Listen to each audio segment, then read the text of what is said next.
السلام عليكم ورحمة الله وبركاته. إن الحمد لله نحمده ونستعينه ونستغفره ونعوذ بالله من شرور أنفسنا وسيئات أعمالنا. من يهده الله فلا مضل له ومن يضلل فلا هادي له. وأشهد أن لا إله إلا الله وحده لا شريك له وأشهد أن محمدا عبده ورسوله صلى الله عليه وعلى آله وصحبه أجمعين وسلم تسليما كثيرا. أما بعد. Jemaah sekalian rahimani Allah wa iyyakum, kembali kita bersyukur kepada Allah Subhanahu wa ta'ala atas berbagai macam nikmat yang Allah berikan kepada kita semua. Dan di antara nikmat itu nikmat kesehatan, kemudian nikmat diberikan waktu yang luang dan diberikan umur di mana umur tersebut kita bisa memanfaatkannya untuk mentaati Allah. Kalau ada yang bertanya, siapa sebenarnya kita ini? Kita ini adalah hari-hari dan waktu-waktu yang telah berlalu. Setiap kali hilang satu waktu, maka diri kita sudah kehilangan sebagian daripadanya. Maka jangan sampai waktu ini hilang sia-sia. Hilangkanlah waktu kita ini dalam rangka mengingat Allah, menuntut ilmu, melaksanakan ibadah, berzikir, bertaubat, dan apa saja ketaatan yang Allah sukai. Sehingga setiap tarikan nafas yang kita buang, setiap detik yang kita lepaskan, maka bernilai pahala di sisi Allah Subhanahu wa ta'ala. Minimal setiap detik yang kita miliki itu kita punya niat baik untuk melakukan sebuah kebaikan, meskipun kita belum sanggup melaksanakannya. Oleh karena itu jemaah sekalian, nikmat umur dalam keberkahan ini adalah nikmat yang paling besar. Berapa banyak hari ini orang yang pada tahun yang lalu masih tersenyum kepada kita, masih berbicara dengan kita, mereka sudah berada di bawah tanah dan belum sempat mereka menuntut ilmu, belum sempat mereka sholat, belum sempat mereka bersedekah, belum sempat mereka melaksanakan puasa di bulan Ramadan yang akan datang ini. Oleh karenanya terus kita bersyukur kepada Allah. Nikmat itu bukanlah yang dilihat oleh mata kita saja, tapi nikmat yang hakiki adalah bagaimana cara kita menyambut nikmat Allah dengan rasa syukur. Tidak sedikit orang kaya dia tidak menikmati harta yang dimiliki. Tidak sedikit orang kaya itu mereka membangun usaha, setelah usahanya besar justru mereka tidak bisa menikmati usaha. Entah itu faktor umur, entah itu sakit, entah itu tidak bisa berjalan, atau yang lain. Maka oleh karenanya sambutlah segala pemberian Allah itu dengan terus bersyukur kepadanya. Jangan seperti sebagian orang, ya, di pagi hari dia tidur terlentang tanpa usaha, siang hari dia berkhayal, sore hari dia hasad. Tidak ada rasa syukur kepada Allah atas nikmat yang Allah berikan kepadanya. Jemaah sekalian rahimakumullah, selain daripada itu, nikmat yang patut kita syukuri yang paling besar tentunya nikmat Islam dan iman. Yang mana cara mensyukurinya yaitu dengan mempelajarinya dan mengamalkannya. Baik, insyaallah kita akan bahas lanjut baqiyatu arkanil Islam, sisa dari pembahasan rukun Islam. Sebelumnya kita bahas 2 kalimat syahadat. Sekarang kata penulis, wa dalilus salati wa zakati wa tafsirut tauhid. dalil tentang sholat, zakat, dan juga penjelasan tentang tauhid terdapat dalam firman Allah di surah Al-Bayyinah ayat ke-5. Allah berfirman, "Wa ma umiru illa liya'budullaha mukhlishina lahu-d-din hunafa wa yuqimus salata wa yutuz zakata wa dzalika dinul qayyimah." Padahal tidaklah mereka diperintahkan melainkan agar mereka beribadah hanya kepada Allah dengan memurnikan ketaatan kepadanya dalam keadaan lurus, dan mereka diperintahkan untuk mendirikan salat, menunaikan zakat, dan itulah agama yang tegak lurus. Di sini disebutkan dalil salat dan zakat dan tafsir tauhid. Mengenai salat artinya kalau diartikan secara bahasa yaitu berdoa. Salat diartikan secara bahasa artinya apa? Berdoa. Sedangkan diartikan secara istilah yaitu sebuah ritual ibadah yang dimulai dari takbiratul ihram dan ditutup dengan salam, dengan memenuhi syarat-syarat dan rukun tertentu dengan niat untuk mendekatkan diri kepada Allah. Itulah salat. Sedangkan zakat adalah kewajiban mengeluarkan sebagian harta kita setelah sampai nisab dan haul. Tarik. Jadi ini arti daripada salat. Di dalam Al-Quran salat dan zakat selalu disebut bersamaan. Salat dan infak selalu disebut bersamaan, karena kedua amal ibadah itu berkaitan dengan hak Allah dan hak hamba, dan berkaitan dengan ibadah yang dilakukan oleh tubuh dan ibadah yang dilakukan oleh harta, dengan harta. Dan keduanya tidak akan terrealisasi dengan baik kecuali bila dilaksanakan karena mengharap ridho Allah. Apabila motivasi seseorang melakukan sholat hanya karena ingin mendapatkan kekayaan, saya yakin dia tidak akan lama melakukan sholat, karena motivasinya adalah dunia. Namun bila motivasinya adalah ingin mendapat ridho Allah, maka dia tidak peduli keadaannya sebagai orang kaya maupun miskin. Yang penting dia melakukan ibadah salat untuk mencari ridho Allah. Berapa banyak orang meninggalkan salat karena dianggap salat itu menghalanginya dari kegiatan-kegiatan duniawianya. Berapa banyak orang meninggalkan ibadah yang agung ini karena mereka anggap ini hanyalah ibadah sampingan. Mereka anggap sholat itu kegiatan sampingan. Yang inti bagi mereka adalah mencari dunia dan dunia. Sedangkan mereka yang kaya membayar zakat adalah suatu sampingan saja. Yang terpenting bagi mereka adalah bagaimana mengumpulkan harta sebanyak-banyaknya. Bahkan mereka lebih rajin membayar pajak daripada membayar zakat. Sedangkan zakat adalah kewajiban yang Allah tetapkan atasnya. Maka jemaah sekalian, ini adalah ibadah yang salat berkaitan dengan hak Allah, sedangkan zakat dan infak berkaitan dengan hak makhluk. Dan kedua-duanya akan mampu kita lakukan bila motivasi kita itu adalah mengharap ridho Allah. Ada orang punya harta 1 miliar, zakatnya 25 juta. Kalau dia punya harta 1 miliar dan zakat 25 juta, maka dia akan takut mengeluarkan zakat itu karena pelit. Karena kalau dihitung-hitung hartanya tidak jadi 1 miliar lagi, jadi 975 juta.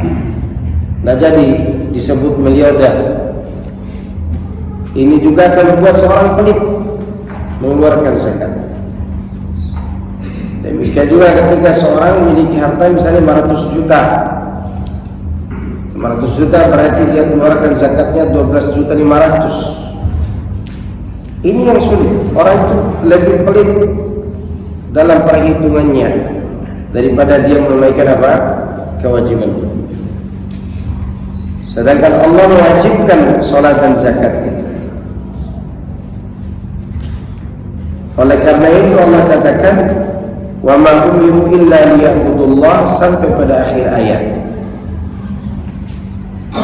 Kata Syekh Muhammad bin Shalih Al-Utsaimin mengenai ayat di atas, wa hadhihi al-ayatu 'ammatun syamilatun li jami' anwa'i ibadati, fala budda an yakuna al-insanu fiha mukhlishan lillahi 'azza wa jalla, hanifan muttabi'an li syari'atihi.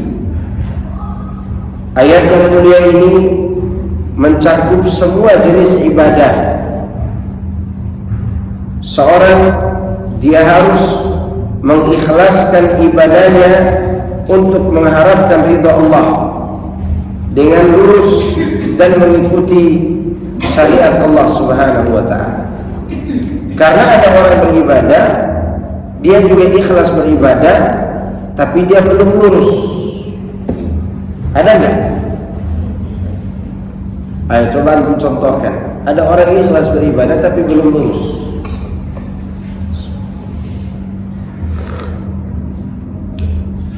Enak sekali tehnya. Siapa Masya Allah? Siapa gigi? Masya Allah, Masya Allah. Teh tarik. Masya Allah. Makanya dia yang ini, teh ini selalu menang tarik tambak. Tarik tambak. Karena dia banyak yang tertarik. Ya. Masya Allah ini teh. Tapi ada yang bisa menjawab. Ya, ada orang ikhlas kelihatannya beribadah, tapi dia tidak dianggap lurus. Ikhlas itu cukup mentauhidkan Allah, itu ikhlas, tapi dia tidak lurus. Contoh seorang beribadah, tapi dia masih mengakui semua agama sama. Karena arti lurus dalam ayat ini mukhlishina lahu-d-din hunafa, artinya dia tidak akan mengakui selain Islam sebagai agama yang dianut, sebagai agama yang benar. Kalau seorang ikhlas beribadah, tapi dia masih mengakui ada agama lain yang sama dengan agama Islam, berarti dia tidak lurus.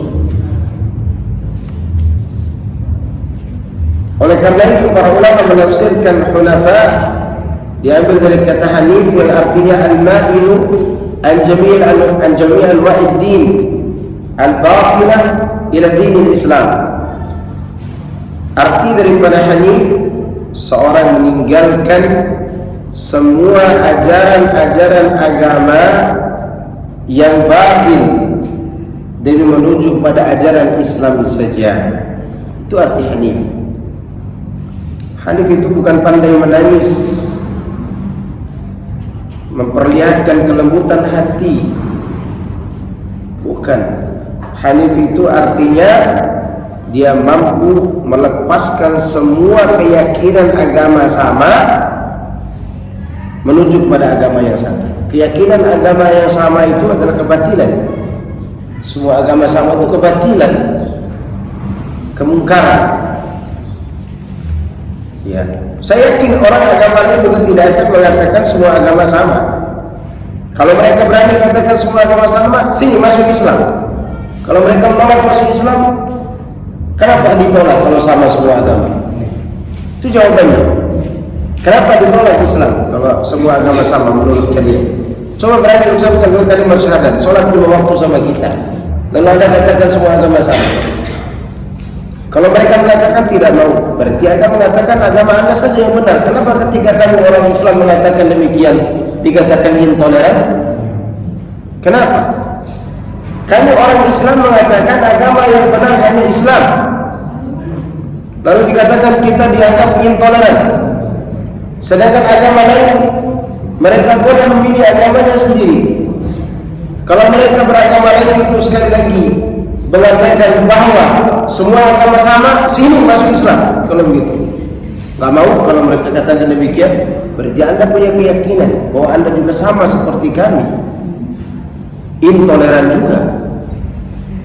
Dan itu prinsip. Kita harus berani menerima kalimat itu. Biarkan orang mengatakan kita intoleran, asal jangan anarkis. Tapi intoleran dalam urusan ajaran itu adalah kebaikan. Karena kita kan lakum dinukum, udah selesai. Bagi kita agama kita, bagi kalian agama kalian, dan bagi kami agama kami. Maka kami pantas mengatakan agama Islam yang lurus itu adalah hanif. Ya. Maka jangan tertipu dengan habib-habib yang di media sosial mengatakan semua agama benar. Itu habib-habib cari followers, cari uang, cari pengikut. UUD, ujung-ujung duit. Karena akan menarik semua followers dari berbagai agama. Berani dia mau begini, tidak akan dapat followers dan subscribe. Namun dicarinya uang. Maka kita punya prinsip, jangan menoleh ke kanan ke kiri dalam beragama. Jangan mencela-mencela. Harus hunafa. Ayat ini betul-betul hunafa. Hunafa juga artinya mengikuti syariat, bukan mengikuti manusia, bukan. Apalagi mengikuti bapak-bapak Gus, ya, yang kalimatnya kotor-kotor. Yang kita harus mengikuti adalah syariat. Ini arti hanif, hunafa.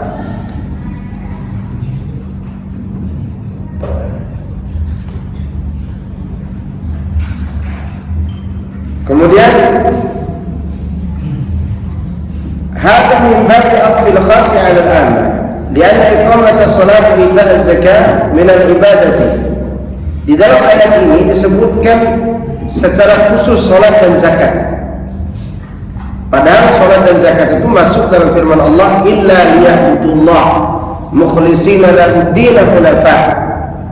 Ya, lalu seharusnya penyebutannya wa dzalika dinul qayyimah. Karena salat sudah masuk pada illa liya'budullah, sudah masuk dalam kalimat itu. Salat, zakat, puasa, haji, semuanya itu masuk dalam bab ibadah. Penyebutan khusus dua ibadah ini dalam ayat yang mulia tersebut karena agungnya dua ibadah ini dan keduanya selalu berkaitan. Artinya ada hablum minallah, ada hablum minannas. Ada hubungan dengan Allah, ada hubungan dengan manusia. Hubungan dengan manusia, urusan dunia, urusan fulus, itu tidak memandang bulu kalau mereka berhak menerima uang itu. Kalau ini boleh diberikan kepada beda agama, daging kurban boleh diberikan kepada beda agama. Yang tak boleh adalah kita ucapkan selamat Natal untuk mereka. Zakat boleh diberikan kepada yang berbeda agama, yang penting dia mu'allafatul qulub, orang yang dilembutkan hatinya. Seperti orang yang suka membantu kaum muslimin, ada ketertarikan pada Islam, kita beri zakat untuknya agar dia lembut hatinya.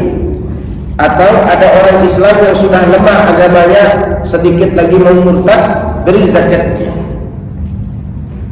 Ya, atau ada orang yang keluarganya suka kepada Islam, kita berikan kepada orang ini agar keluarganya membela atau masuk ke dalam ajaran Islam.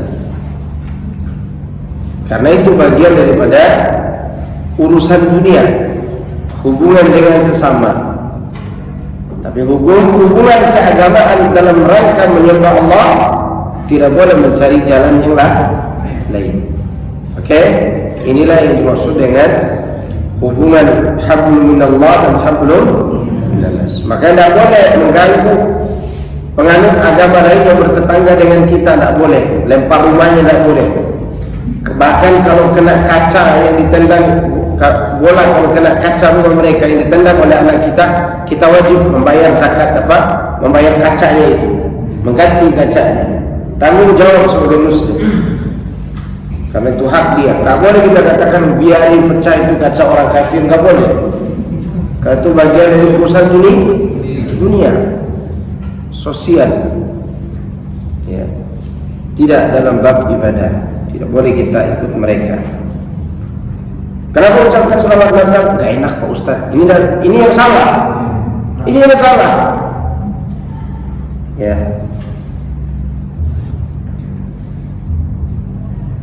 Di sini disebutkan wadzalika dinul qayyimah. Ad-din, ya, ad-din. Din itu dinul millatil qayyimah la i'waja fiha. Karena dinullah azza wa jalla dinullah mustaqim. Agama yang lurus, karena di dalam agama itu tidak ada kebengkokan, tidak ada mencela-mencela. Gak ada dalam kitab Al-Quran itu yang memutarbalikkan fakta atau di dalamnya terjadi penyimpangan, perubahan, tidak ada. Murni itu adalah cerita dari Allah Subhanahu wa ta'ala. Maka Allah gunakan cerita dengan bahasa dia sendiri. Ya. Sedangkan kitab-kitab yang lain banyak terjadi mencela-mencela di dalamnya. Ya, terjadi kontra di antara satu ayat dengan ayat yang lainnya. Bahkan keanehan dalam beragama lain itu membingungkan. Contoh, ada Tuhan jadi anak dulu, remaja dulu. Terus selama Tuhan itu jadi remaja, siapa yang membimbing kita, umat manusia? Dari zaman Nabi Adam sampai zaman Nabi Isa itu sudah berapa jauh zamannya itu? Ya, berarti selama ini orang tidak punya Tuhan sebelum datang Al-Masih bin Maryam ini. Karena Tuhan belum lahir. Setelah lahir tidak langsung jadi Tuhan. Remaja dulu, ya, kemudian besar, kemudian mati lagi. Mati disalib. Waktu mati disalib apa datang? Dunia runtuh. Ya. Itu membingungkan. Karena Tuhan itu tidak pernah mati dan tidak ada yang membuat. Sedangkan Tuhan agama yang lain itu dibuat oleh tangan masing-masing, kemudian dijadikan tempat penyembahan.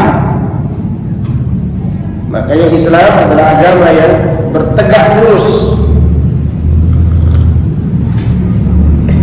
mustaqim, berdiri dengan lurusnya. Wa anna hadha sirati mustaqiman fattabi'uhu. Sesungguhnya inilah jalanku lurus, maka ikutilah dengan lurus. Wa la tattabi'u subula fatafarraqu bikum an sabili. Dan jangan kalian mengikuti jalan-jalan agama yang lain, karena jalan-jalan itu akan mencerai-beraikan kamu dari jalan Allah yang lurus. Ya, maka inilah yang disebut dengan jalan yang satu yang mengantarkan kita kepada Allah. Wa hadhihi al-ayatul karimah kama tadammanat dhikra al-ibadati wa salati faqad tadammanat haqiqat at-tauhid wa annahu ikhlas lillahi azza wa jalla min ghairi mailin ila asy-syirk faman lam yukhlis lillah lam yakun muwahhidan wa man ja'ala ibadatahu li ghairi Allah lam yakun muwahhidan. Kata Syekh Utsaimin rahimahullah, ayat dalam surat Al-Bayyinah ini mencakup penyebutan semua ibadat dan penyebutan sholat juga, dan juga mencakup penyebutan tentang tauhid. Dan tauhid itu artinya memurnikan ibadah kepada Allah tanpa condong kepada syirik sedikit pun. Maka barang siapa yang tidak mengikhlaskan ibadah, maka dia tidak dianggap sebagai orang yang mengesahkan Allah. Demikian juga barang siapa yang meletakkan salah satu ibadah kepada selain Allah, maka dia juga tidak mentauhidkan Allah.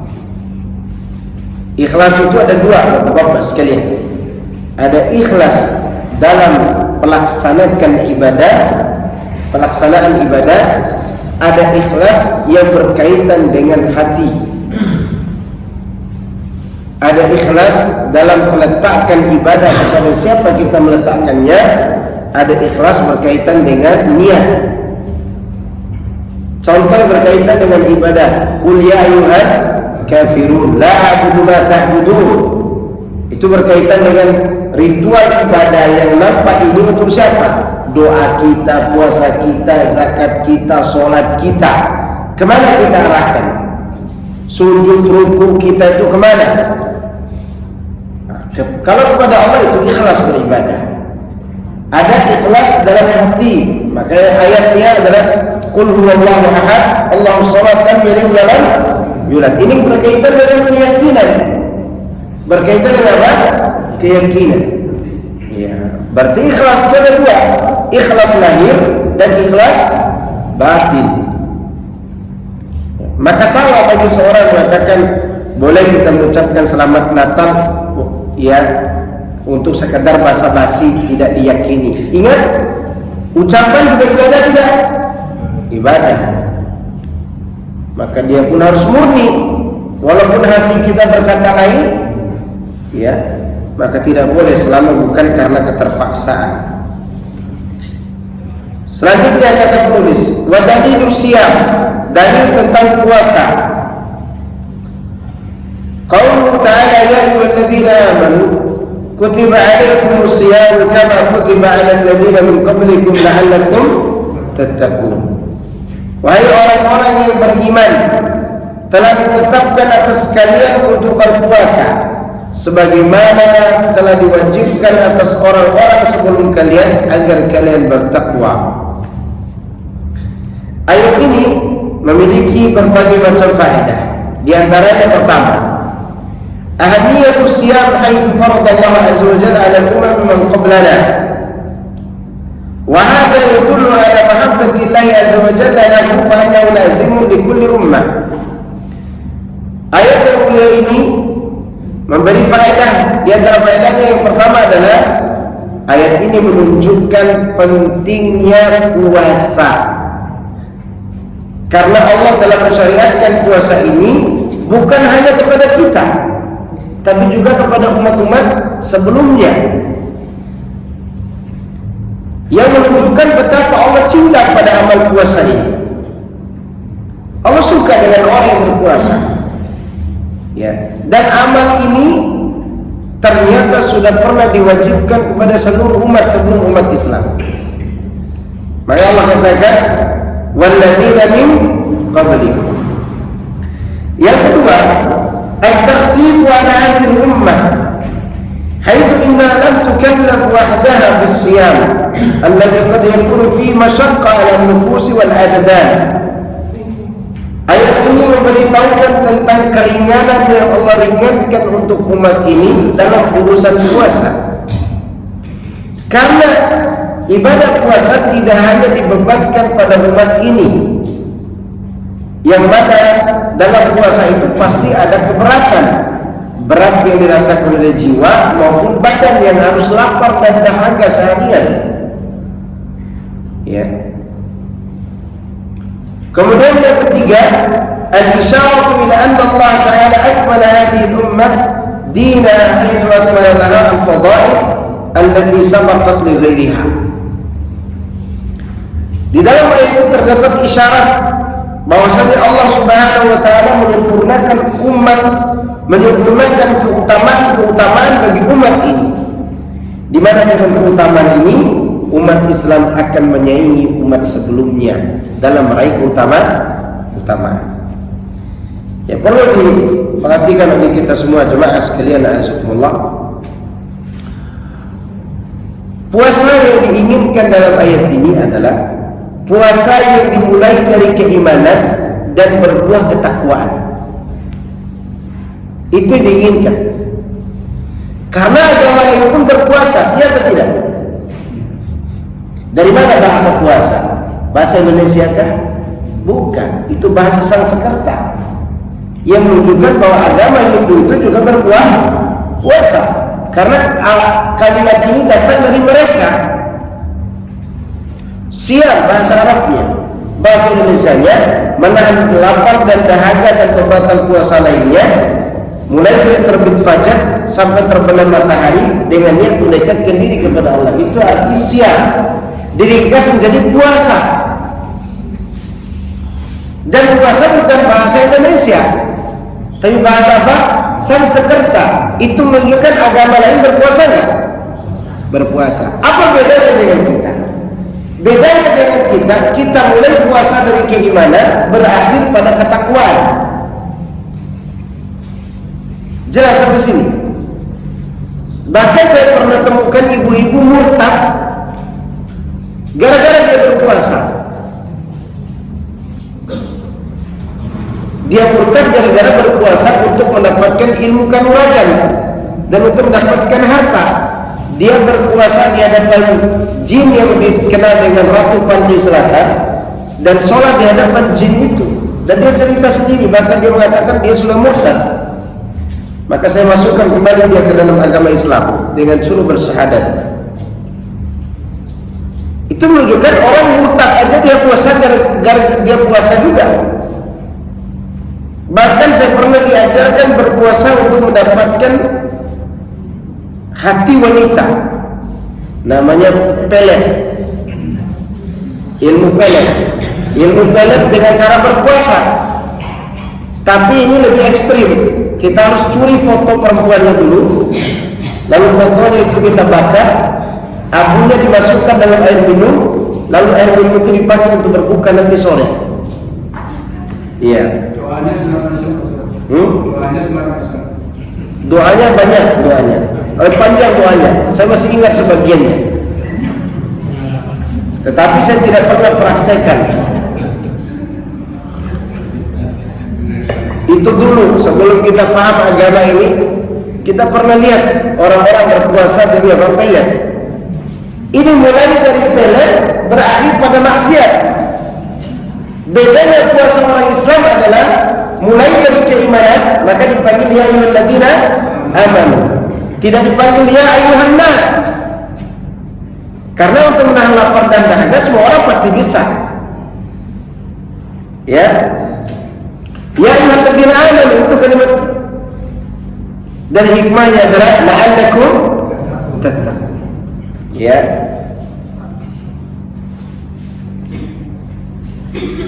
Bayan Allah Ta'ala fi hadhihi al-ayati hikmatus siyam. Di dalam ayat itu Allah menjelaskan tentang hikmah siyam, yaitu la'allakum tattaqun. Tattaqun Allah bi siyamikum wa ma yataqarrabu ilayhi min khisal at-taqwa wa ma yatatarrabu عليه من خصال التقوى. وقد أشار النبي صلى الله عليه وسلم إلى هذه الفائدة بقوله من لم يدع قول الزور والعمل به فليس لله حاجة في أن يدع طعامه وشرابه. Hadis ini diriwayatkan Bukhari dan Al-Imam Al-Bukhari dalam kitab As-Shaum. Yang dimaksud dengan takwa itu kalian bertakwa kepada Allah dengan perantara saum, atau kalian mendapatkan perangai-perangai ketakwaan di atas puasa itu. Dan sungguh hal ini sudah diisyaratkan oleh Nabi SAW dalam sebuah sabdanya, barang siapa yang tidak meninggalkan ucapan dusta dan beramal dusta, itu tipu-tipu, ya, maka Allah tidak butuh dia meninggalkan makan dan minum, karena belum sampai pada hikmah takwa. Maka aneh bin ajaib, kita berpuasa di bulan Ramadan yang kita tonton stand up komedi. Aneh enggak? Antum tahu stand up komedi itu isinya apa? Bohong semuanya. Bagaimana mereka bisa membuat sesuatu acara yang lucu kalau tidak berbohong?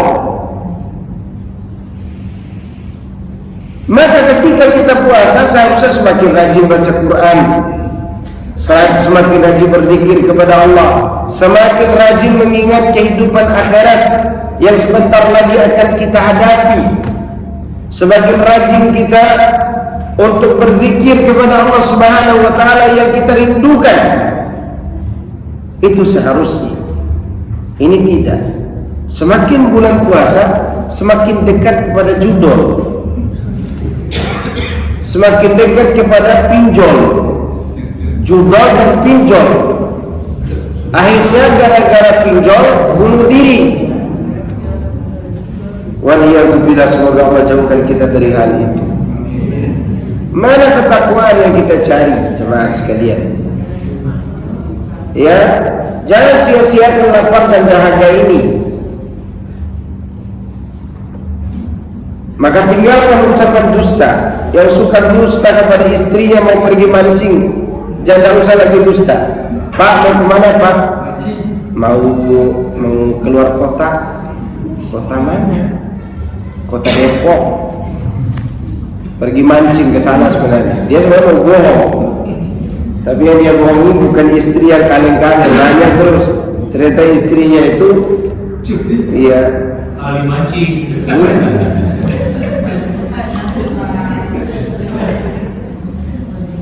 Istrinya interogasi terus. Bohong, nggak boleh bohong-bohong itu. Karena itu akan merusak nilai ketakwaan. Kemudian selanjutnya kata penulis, wa dalilul hajj, dalil tentang haji. Haji adalah rukun Islam yang kelima, dan ini ibadah yang dikaitkan dengan kemampuan badan dan kemampuan harta. Ya, Allah katakan, walillahi 'alan nasi hajjul bait man istata'a ilaihi sabila wa man kafara fa innallaha ghaniyyun 'anil 'alamin. Kata Allah Azza wa Jalla, dan kewajiban manusia berhaji ke Baitullah karena Allah Subhanahu wa taala, yaitu bagi setiap orang yang memiliki kemampuan untuk melaksanakan perjalanan ke sana. Dan barang siapa yang ingkar, maka sungguhnya Allah Maha Kaya, tidak membutuhkan alam semesta. Hadhihi al-ayah nazalat fi sanah as-tasi'ah min al-hijrah wa biha kanat fariidatul hajj, walakin Allah Azza wa Jalla qala man istata'a ilaihi sabila. Ayat ini turun di tahun ke-9 Hijriah, berarti terjadi setelah Fatuh Mekah, setelah pembebasan kota Mekah. Ya,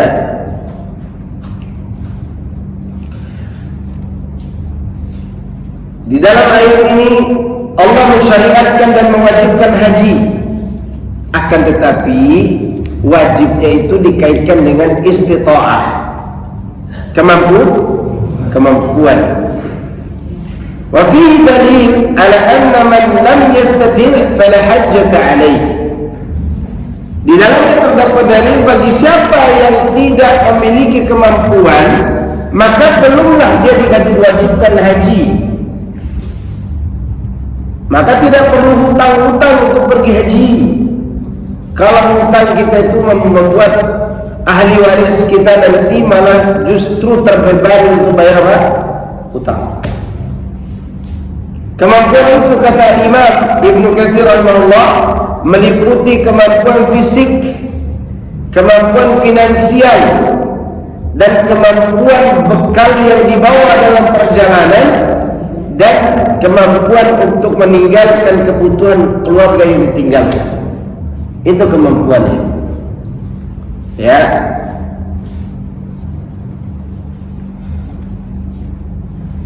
Dan di dalam ayat ini Allah Subhanahu wa taala mengatakan waman kafara, barang siapa yang kafir. Arti kafir di sini adalah tarakal haji. Orang yang mampu melaksanakan haji, dia tinggalkan haji.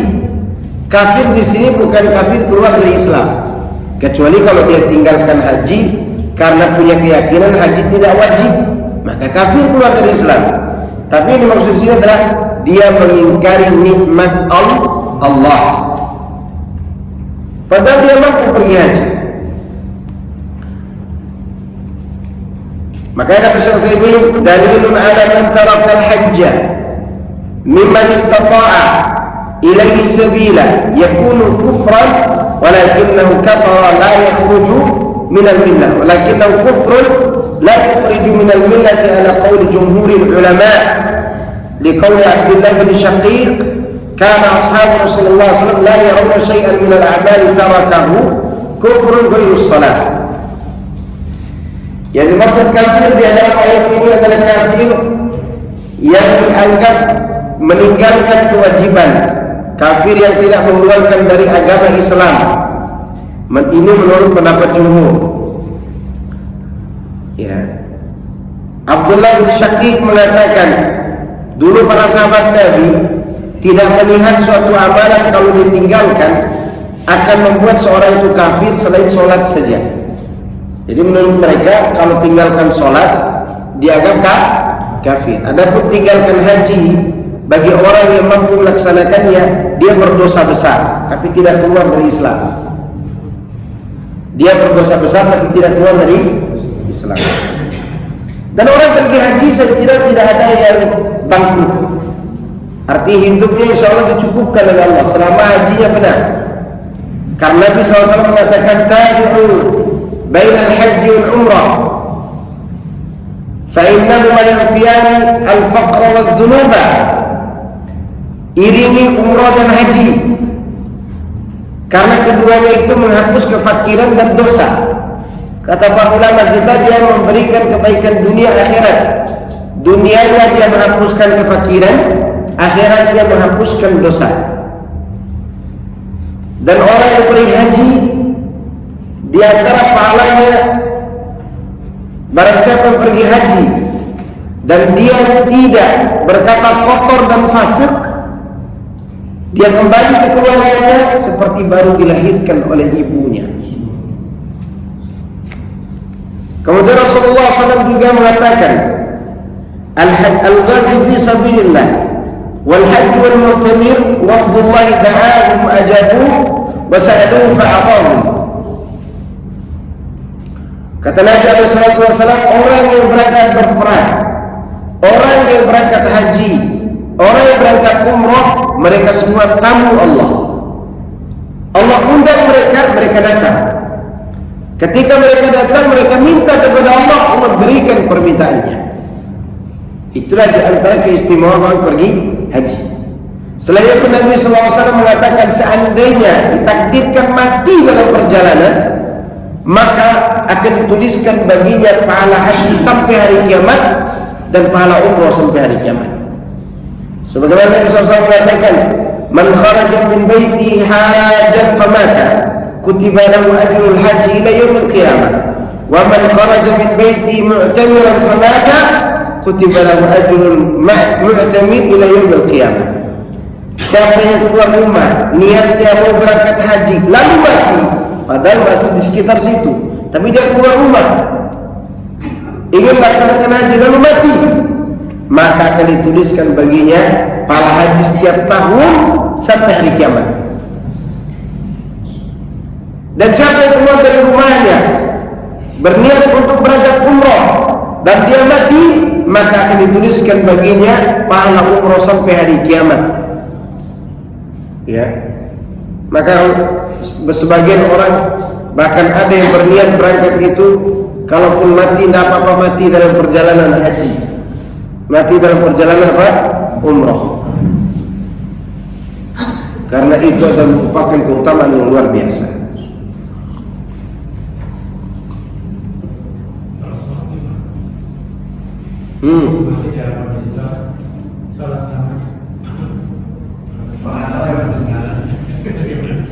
Wallahu a'lam, karena itu hadisnya hadis yang khusus. Hadis yang khusus. Baik, saya kira ini di antara pembahasan mulai rukun Islam ini. Mengenai perincian pembahasan ini ada dalam kitab fikih. Dan insyaallah kalau ada waktu kita akan membahasnya secara terperinci. Baik, ada pertanyaan? Ibu-ibu ada yang bertanya?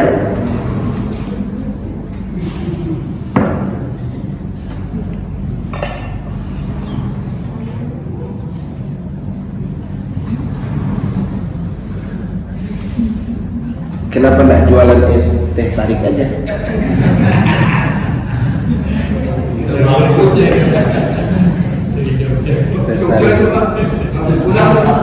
Oh gitu. Masya Allah. Iya Masya Allah.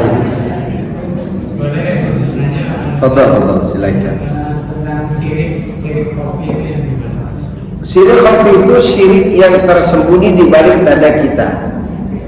Dan syirik khafi itu hanya Allah yang Maha tahu. Maka Nabi SAW selalu berdoa, Allahumma inni a'udzubika min an nusyrika bika syai'an a'lamu wa astaghfiruka lima la a'lamu. Ya Allah, aku berlindung kepadamu dari syirik yang aku tahu, dan aku mohon ampun kepadamu dari syirik yang aku tidak tahu. Artinya khafi. Di antaranya riya, sum'ah, ujub.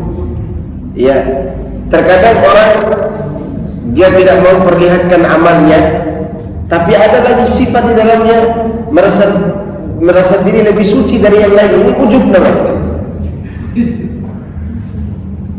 Faham sampai sini? Anak pernah bertanya kepada seorang syekh. Syekh ini pernah kami undang, saya tidak sebut nama. Dan waktu itu yang menerjemahkan ceramahnya anak, karena kita bikin daurah, ada orang umum juga yang mau dengar, akhirnya anak menjadi penerjemah. Tapi sebelumnya ada seorang dokter juga kami pernah undang, ustadz kita, saya tidak sebut nama juga. Biasa selesai kajian, ya kita beri hadiah kepada ustadz yang sebelum syekh ini, dan belum terima, alhamdulillah dia terima, beberapa hadiah juga dia terima. Giliran syekh ini ketika kami kasih hadiah, dia tolak. Dia tidak mau terima hadiahnya. Oke, anak antar dia sampai ke tempat tinggalnya di Bogor. Sampai di situ penasaran anak sampaikan kepada syekh, sebelumnya Ustadz Fulan itu teman syekh ini juga, Ustadz itu teman dekatnya, menerima hadiah itu. Kenapa syekh tidak terima? Oh, itu pendapat saya, Ustadz itu pendapat sendiri. Ya, tapi jangan pernah ente merasa ketika ente berpegang pendapat saya ini, lalu saya merasa lebih baik daripada ustadz yang menerima hadiah itu. Yang saya khawatirkan saat ini adalah saya merasa diri lebih suci daripada dia. Itu jebakan daripada ujub namanya. Jadi kadang orang, iya itu namanya syirik khafi itu. Jadi orang, maka Nabi SAW selalu berdoa kepada Allah untuk agar terjaga dari syirik khafi itu. Karena syirik kecil itu, syirik khafi itu, dia seperti semut yang berjalan di atas batu hitam yang licin di malam yang gelap gulita, tidak terdengar langkahnya dan tidak terlihat kehitamannya.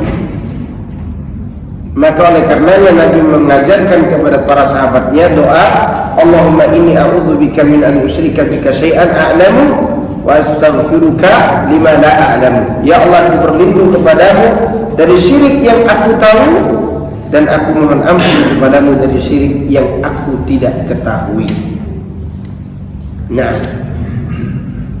maka kita butuh perjuangan untuk melawan daripada sifat itu. Hatta kepada orang lakukan bid'ah, kita tidak boleh remehkan orang-orang itu. Artinya tidak boleh kita remehkan, merasa diri kita lebih suci dari mereka.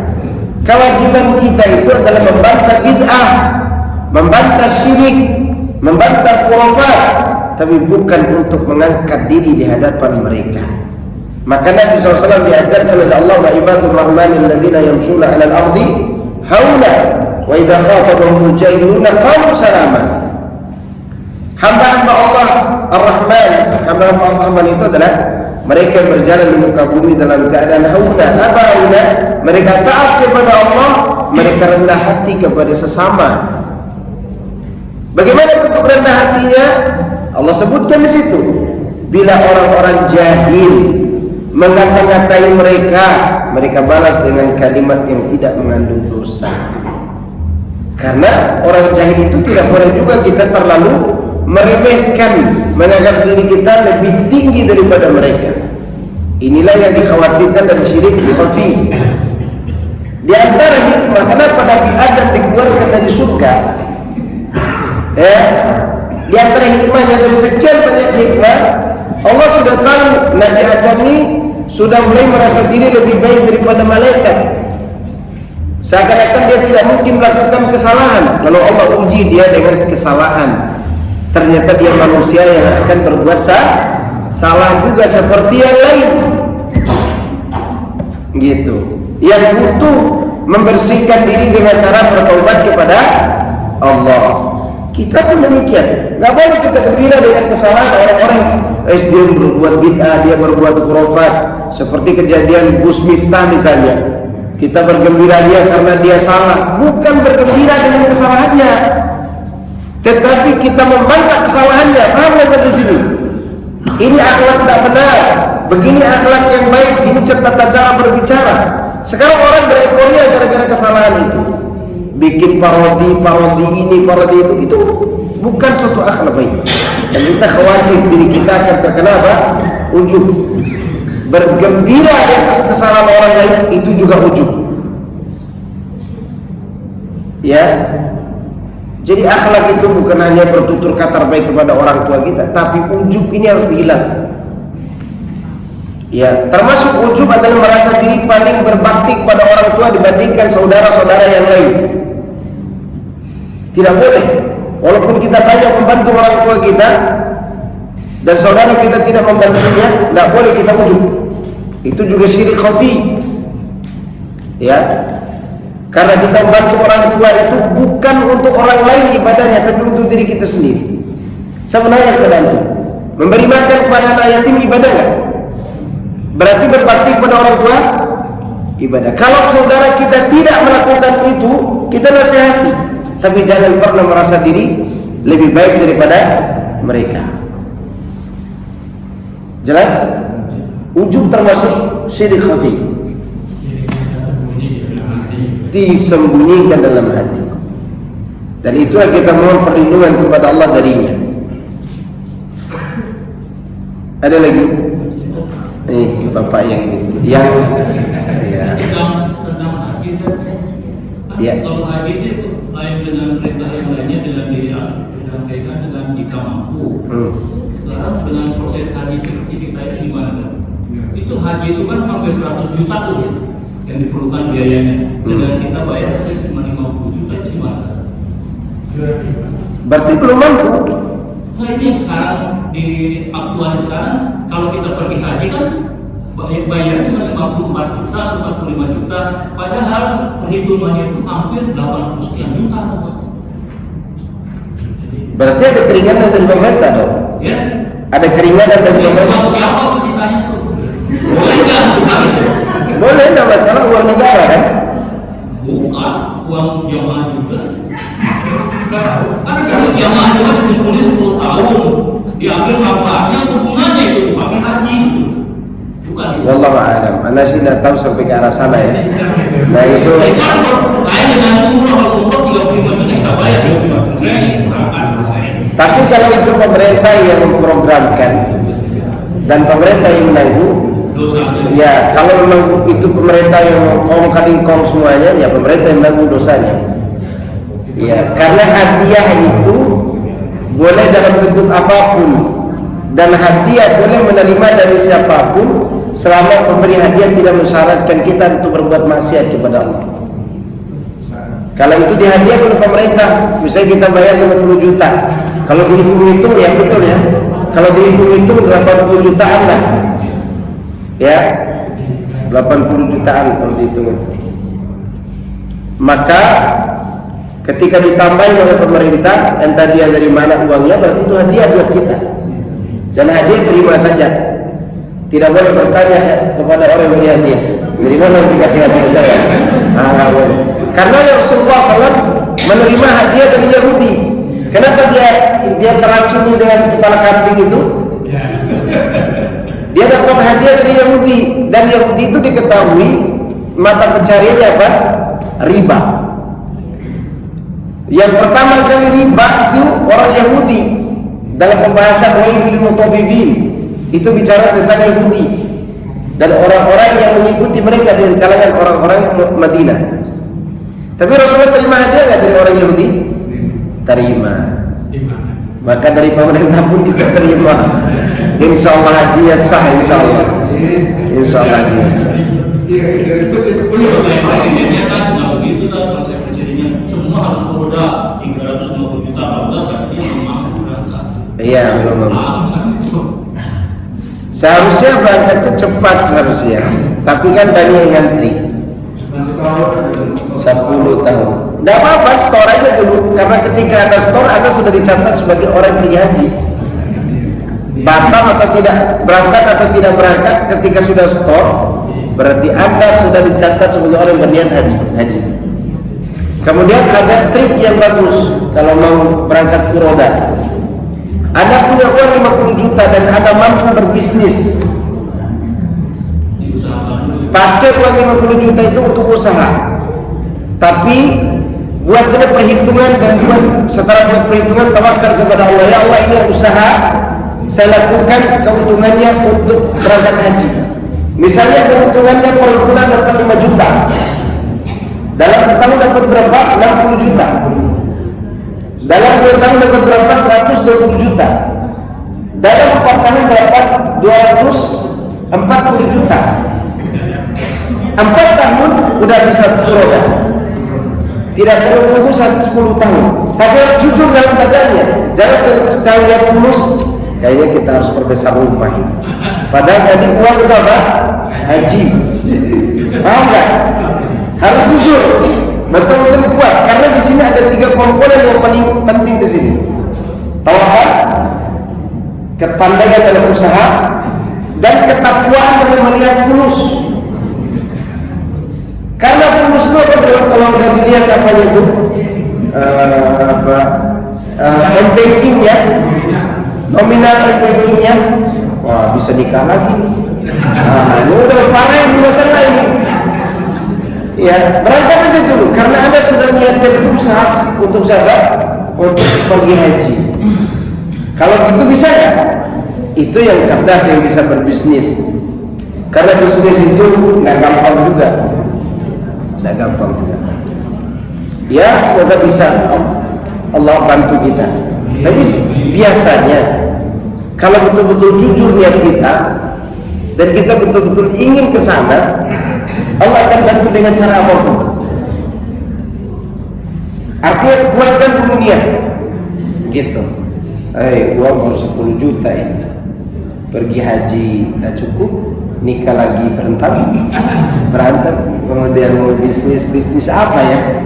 Ini pusing nih. Ada niatkan dulu, 10 juta, saya akan usaha dulu supaya bisa pergi haji. Kalau kita jujur, insya Allah akan bantu kita. Kalau nggak jadi berangkat haji juga dapat pahala haji. Dapat. Karena Rasulullah SAW katakan, "Wa man hamma bi hasanatin falam ya'malha katabahu Allah hasanatan kamilah." Siapa yang berniat berbuat sesuatu karena ada halangan dia tidak jadi melakukannya, maka diberikan kepadanya pahala kebaikan yang sempurna. Fadhal antum bertanya. Yang masalah ujub tadi tuh, bagaimana caranya kita menghindarin supaya kita tidak ujub kalau ada orang yang bilang, Masya Allah antum itu ibadahnya lebih hebat dari anak, ilmu agamanya lebih tahu daripada anak. Nasihatnya dia. Itu kan otomatis kan kita jadi iya psikologi ya. Tapi kalau sekadar gembira itu tidak bermasalah. Tapi kalau sampai merusak kita setelah itu, berarti itu kena aib. Karena ada orang dipuji baiknya, kemudian setelah itu dia melakukan keburukan. Seperti ada ustadz dijuluki dengan ustadznya para ustadz, kemudian nikah dengan wanita cantik, akhirnya meditasi di Bali. Ada? Karena selalu dipuji, dijuluki ustadznya para ustadz. Nggak boleh dijuluki begitu kepada orang sehingga orang itu jatuh kepada kebinasaan. Nggak boleh puji orang. Ya, memuji harus menyebut barakallahu fikum. Masya Allah, Allah berikan anda ilmu yang banyak. Ya, tidak masalah dengan kalimat itu. Kalau yang menerima pujian gembira sekedar gembira, maka itu tidak mudarat. Tilka busra ajra busra mu'min. Itu adalah kegembiraan seorang muslim yang disegerakan. Dan Rasulullah SAW mengatakan juga, siapa yang dibuat gembira dengan kebaikannya dan dibuat susah dengan dosanya, maka dialah mukmin. Artinya kalau dia bergembira dengan kebaikannya tidak masalah juga. Yang masalah adalah dia lebih merasa diri lebih tinggi daripada yang lain. Ada orang yang direndahkannya. Faham di sini? Ya, tetapi kalau antum tidak sanggup, kasih tahu kepada dia, tolong jangan dipuji-puji, anak khawatir kena ujub. Maka di media sosial ini kalau seorang menyebarkan video ini itu dan mengharap di like orang, tidak ada yang like, berhenti dia menyebarkan kebaikan, masalah. Sebarkan aja kebaikan, ada yang memuji ke, ada yang tidak memuji, terserah. Kita dipuji tidak akan jadi bintang, kita direndahkan tidak akan jadi tanah. Kita akan mulia apabila kita mencari ridho Allah Subhanahu wa ta'ala. Oke? Cukup? Cukup Ibu? Cukup ya? Subhanakallahumma wa bihamdika asyhadu an la ilaha illa anta astaghfiruka wa atubu ilaik. Assalamualaikum warahmatullahi wabarakatuh.